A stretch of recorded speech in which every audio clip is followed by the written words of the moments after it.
Hello friends, আজকে mini ভ্লগে তোমাদের সাথে শেয়ার করব রবিবার দিন কেমন করে কাটিয়েছিলাম। তো দেখো, ছোলার ডাল সেদ্ধ করতে বসিয়ে দিয়েছি এখানে, আর আজকে পুরো এই টাইলসগুলোকে পরিষ্কার করেছি। ঠিক আছে, আর বাইরের ওয়েদারটাও দেখো কেমন হয়ে রয়েছে, কেমন কুয়াশা কুয়াশা হয়ে রয়েছে। তো সকাল সকাল রান্নাবান্না বসিয়ে দিয়েছি, আর এখানে দেখো ছোলার ডালটা সেদ্ধ করে নিয়েছি।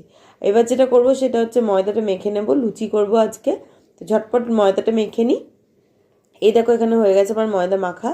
পরে লুচিগুলোকে বেলে আমি ভেজে নেব। আর এই দেখো, তোমাদের সাথে কথা বলতে বলতে আমার হয়ে গিয়েছে ছোলার ডাল। ঠিক আছে, আর করে নিয়েছি 2 কাপ চা তোমাদের দাদা ভাইয়ের আর আমার জন্য। দেখো এখানে দুধ জাল দিয়ে রেখেছি। ঠিক আছে, আর এখানে এনেছি তোমাদের দাদাভাই মিষ্টি।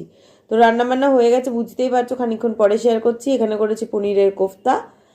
আর এইখানে দেখো, দেখিয়ে দেখিয়ে আছে, চলো দেখি। এখানে আছে সুজি, এটা সকালে জলখাবারে করেছিলাম। আর এখানে আছে চিকেন। তো কেমন লাগলো মিনি ব্লগ অবশ্যই জানিও। তোমরা ভালো লাগলে সাবস্ক্রাইব করো। আজকের মতো টাটা।